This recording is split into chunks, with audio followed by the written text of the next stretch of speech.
ஒரு கிரிக்கெட் டீம்ல 11 பேரும் ஓபனர்ஸா இருந்தா மேட்ச் வின் பண்ண முடியுமா? அதே மாதிரி தான் ஒரு போர்ட்ஃபோலியோல ஒரே விதமான ஸ்டாக்ஸ் மட்டும் இருந்தா எப்படி ஹை ரிட்டர்ன் எடுத்து இன்வெஸ்ட்மெண்ட்ல வின் பண்ண முடியும்? கிரிக்கெட்ல எப்படி ஓபனர்ஸ், மிடில் ஆர்டர்ஸ், பவுலர்ஸ்னு பிளேயர்ஸ் பேலன்ஸ்டா இருப்பாங்களோ அதே மாதிரி தான் நம்ம போர்ட்ஃபோலியோலயும் large cap, dividend stock, small கேப்னு பேலன்ஸ்டா இருக்கணும். MS தோனி எப்படி டீமுக்கு பிளேயர்ஸை செலக்ட் பண்ணுவாரோ அதே மாதிரி தான் நம்ம போர்ட்ஃபோலியோக்கு ஸ்டாக்கை செலக்ட் பண்ணணும். அதை பத்தி தான் இந்த வீடியோல டீடைல்டா பார்க்க போறோம். இன்ட்ரெஸ்டிங்கா இருக்கும், வீடியோவை ஃபுல்லா பாருங்க. Welcome to wealth matrix channel. நம்ம சேனல்ல ஸ்டாக்ஸ் அண்ட் மியூச்சுவல் ஃபண்ட்ல இன்வெஸ்ட் பண்றதை பத்தி டீடைல்டா எக்ஸ்பிளைன் பண்ணுவோம். நீங்களும் இன்வெஸ்ட்மெண்ட் வழியா வெல்த் கிரியேட் பண்ணணும்னு நினைச்சீங்கன்னா நம்ம சேனலை சப்ஸ்கிரைப் பண்ணிக்கோங்க. ஃபர்ஸ்ட் போர்ட்ஃபோலியோனா என்னன்னு பார்ப்போம். போர்ட்ஃபோலியோனா நம்மளோட டிமேட் அக்கௌண்ட்ல என்னென்ன ஸ்டாக்ஸ்லாம் வாங்கி வச்சிருக்கோமோ அது எல்லாம் சேர்ந்தது தான் போர்ட்ஃபோலியோ. எந்த ஸ்டாக்கை வாங்கணும், அதை எப்போ வாங்கணும், எப்படி வாங்கணுங்கிறது தான் போர்ட்ஃபோலியோ பில்ட் பண்றதுன்னு சொல்லுவோம். இன்வெஸ்ட்மெண்ட்ல ஜெயிக்கணும்னா ஒரு நல்ல ஸ்டாக்கை செலக்ட் பண்றதை விட ஒரு போர்ட்ஃபோலியோ பில்ட் பண்றது தான் முக்கியம். முன்னாடியே சொன்ன மாதிரி ஒரு போர்ட்ஃபோலியோ பில்ட் பண்றத கிரிக்கெட் டீம் கூட கம்பேர் பண்ணி புரிஞ்சுப்போம். ஒரு நல்ல கிரிக்கெட் டீமோட ஸ்ட்ரக்சர் எப்படி இருக்கும்? பவுலர்ஸ் இருப்பாங்க, ஓபனர்ஸ் இருப்பாங்க, மிடில் ஆர்டர்ஸ் இருப்பாங்க, பினிஷர்ஸ் இருப்பாங்க, ஆல்ரவுண்டர்ஸ் இருப்பாங்க, பெஞ்ச் பிளேயர்ஸ் இருப்பாங்க. இதுல உள்ள ஒவ்வொரு பிளேயர்ஸ்க்கும் ஒவ்வொரு ரோல் இருக்கும். இந்த மாதிரி தான் போர்ட்ஃபோலியோல இருக்கிற ஒவ்வொரு ஸ்டாக்குக்கும் ஒவ்வொரு ரோல் இருக்கணும். First one bowlers, defensive stock. நம்ம போர்ட்ஃபோலியோல பவுலர்ஸோட ரோலை பிளே பண்றது இந்த டிஃபென்சிவ் ஸ்டாக் தான். டீம்ல பவுலர்ஸ் இல்லனா மேட்சை சேவ் பண்ண முடியாது. பிரஷர் சிச்சுவேஷன்ல ரன்ஸை கண்ட்ரோல் பண்றது, கேமை ஸ்டேபிள் பண்றது இந்த பவுலர்ஸ் தான். அதே மாதிரி தான் போர்ட்ஃபோலியோல உள்ள பவுலர்ஸ் இந்த டிஃபென்சிவ் ஸ்டாக்.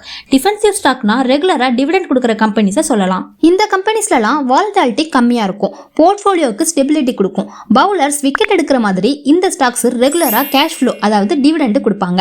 பவுலர்ஸ் எப்படி ரொம்ப ரன் அடிக்க மாட்டாங்களோ அதே மாதிரி இந்த டிவிடெண்ட் ஸ்டாக்கும் growth கம்மியா தான் இருக்கும். எக்ஸாம்பிளுக்கு கோல் இந்தியா, IOC, வேதாந்தா. நம்ம போர்ட்ஃபோலியோல டிவிடெண்ட் ஸ்டாக்குக்கு 20% வரை அலோகேட் பண்ணலாம். Second one openers, large cap stocks. போர்ட்ஃபோலியோல ஓபனர்ஸோட ரோலை பிளே பண்றது இந்த லார்ஜ் கேப் ஸ்டாக்ஸ் தான். கிரிக்கெட்ல ஓப்பனிங் பிளேயர்ஸ் ஸ்ட்ராங்கான ஸ்டார்ட் கொடுத்தாதான் மேட்ச் செட்டில் ஆகும். ஓபனர்ஸ் ஸ்ட்ராங்னா ஹாஃப் மேட்ச் வின் பண்ண மாதிரி தான். அதே மாதிரி போர்ட்ஃபோலியோக்கு லார்ஜ் கேப் ஸ்டாக்ஸ் தான் ஸ்ட்ராங் ஃபவுண்டேஷன். மேட்சோட ஸ்டார்டிங்லேயே டீம் ரிஸ்க் எடுக்க மாட்டாங்க. ஃபீல்டு எப்படி இருக்குன்னு அண்டர்ஸ்டாண்ட் ஆகிற வரை ஸ்டேபிளா ஸ்டார்ட் பண்ணுவாங்க. ஒன்ஸ் ஃபார்முக்கு வந்துட்டாங்கன்னா நல்ல ஸ்கோர் பண்ணுவாங்க. அதே மாதிரி தான் இந்த லார்ஜ் கேப் ஸ்டாக்கும் ஸ்டேபிளா இருக்கும், கன்சிஸ்டன்ட் growth கொடுக்கும். மார்க்கெட் கிராஷ் ஆனாலும் ஈஸியா கொலாப்ஸ் ஆகாது. எக்ஸாம்பிளுக்கு HDFC பேங்க், ரிலையன்ஸ், இன்ஃபோசிஸ். நம்ம போர்ட்ஃபோலியோல லார்ஜ் கேப் ஸ்டாக்கு அரௌண்ட் 30% வரை அலோகேட் பண்ணலாம். நியூ இன்வெஸ்டர்ஸ் லார்ஜ் கேப் ஸ்டாக்ல இன்னும் அதிகமாகவே அலோகேட் பண்ணணும். ஷேர் மார்க்கெட்ல ஹை ரிட்டர்னை விட கன்சிஸ்டன்ட் ரிட்டர்ன் தான் முக்கியம். Third one middle orders, mid cap stocks. நம்ம போர்ட்ஃபோலியோல மிடில் ஆர்டர்ஸோட ரோலை பிளே பண்றது இந்த மிட் கேப் ஸ்டாக்ஸ் தான். கிரிக்கெட்ல ஓபனர் ஸ்டார்ட் கொடுப்பாங்க, அதை கண்டினியூவா கொண்டு வரது இந்த மிடில் ஆர்டர்ஸ் பிளேயர்ஸ் தான்.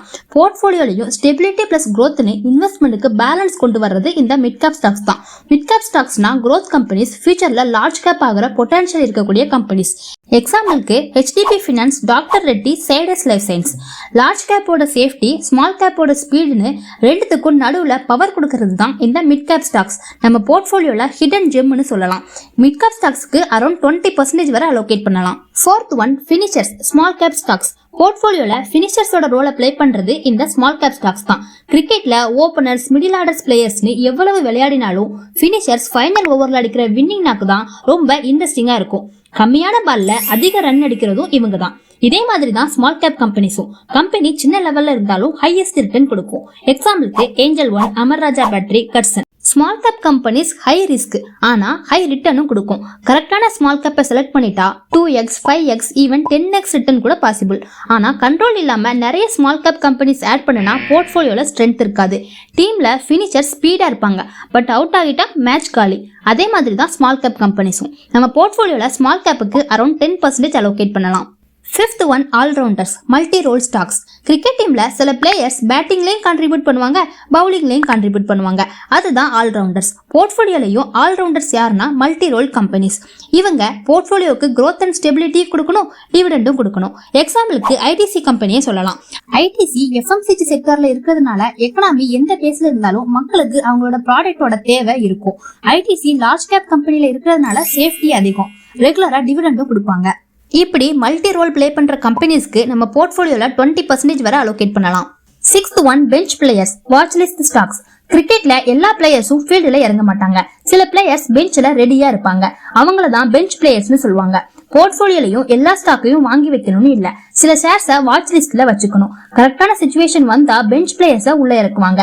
அதே மாதிரி பை பண்றதுக்கு கரெக்டான டைமிங் வரும்போது இந்த ஸ்டாக்கை பை பண்ணணும். போர்ட்போலியோவை பீரியாடிக்கலா ரிவ்யூ பண்ணணும். ஏதாவது ஒரு கம்பெனி ஃபண்டமெண்டலா வீக் ஆகுதுன்னா வாட்ச் லிஸ்ட்ல இருக்கிற ஸ்டாக்கை வச்சு ரீப்ளேஸ் பண்ணிக்கலாம். கரெக்டான ஆப்பர்ச்சுனிட்டி வர வரைக்கும் வெயிட் பண்றது தான் ஒரு நல்ல இன்வெஸ்டருக்கு அழகு. ஒரு போர்ட்ஃபோலியோ எப்படி பில்ட் பண்ணணும்னு 6 விதமான ஸ்டாக்கை வச்சு டீடைல்டா பார்த்தோம். இப்போ குயிக்கா ஒரு சம்மரி பார்த்துடலாம். கிரிக்கெட்ல எப்படி பவுலர்ஸ் டிஃபென்ஸ் பண்ணுவாங்களோ அதே மாதிரி நம்ம போர்ட்ஃபோலியோல டிஃபென்சிவ் ஸ்டாக்னு சொல்லக்கூடிய டிவிடெண்ட் ஸ்டாக் 20% வரை இருக்கலாம். ஓபனர் ஸ்ட்ராங் ஸ்டார்ட் கொடுக்குற மாதிரி லார்ஜ் கேப் ஸ்டாக் தான் போர்ட்ஃபோலியோக்கு ஃபவுண்டேஷன் கொடுக்கும். லார்ஜ் கேப் ஸ்டாக் 30% வரை இருக்கலாம். மிடில் ஆர்டர் பிளேயர்ஸ் மேட்சை சேவ் பண்ற மாதிரி போர்ட்ஃபோலியோக்கு growth கொடுக்குற மிட் கேப் ஸ்டாக் 20% வரை இருக்கலாம். ஃபினிஷர்ஸ் வின்னிங் நாக் அடிக்கிற மாதிரி ஹை ரிட்டர்ன் கொடுக்குற ஸ்மால் கேப் ஸ்டாக் 10% வரை இருக்கலாம். ஆல்ரவுண்டர்ஸ் மாதிரி மல்டி ரோல் பிளே பண்ற ஸ்டாக்குக்கு 20% வரை கொடுக்கலாம். பெஞ்ச் பிளேயர்ஸ் ஃபியூச்சர் கான்ஃபிடன்ஸ் கொடுக்குற மாதிரி வாட்ச் லிஸ்ட் ஸ்டாக் ஃபியூச்சர் ஆப்பர்ச்சுனிட்டியை கொடுக்கும். இந்த பேலன்ஸ்ல உங்க போர்ட்ஃபோலியோ இருந்தா மார்க்கெட் எந்த சைடு மூவ் ஆனாலும் நீங்க வின்னிங் சைடுல இருப்பீங்க. நீங்க இன்னும் போர்ட்ஃபோலியோ பில்ட் பண்ணலையா? உங்க போர்ட்ஃபோலியோவை ரீஸ்ட்ரக்சர் பண்ணணுமா? ஸ்கிரீன்ல தெரியுற நம்பருக்கு வாட்ஸ்அப் பண்ணுங்க, நாங்க உங்களுக்கு கைட் பண்றோம். உங்க போர்ட்ஃபோலியோல ஓபனர்ஸ் அதிகமா இருக்காங்களா, பவுலர்ஸ் அதிகமா இருக்காங்களா, ஃபினிஷர்ஸ் அதிகமா இருக்காங்களான்னு கமெண்ட்ல சொல்லுங்க.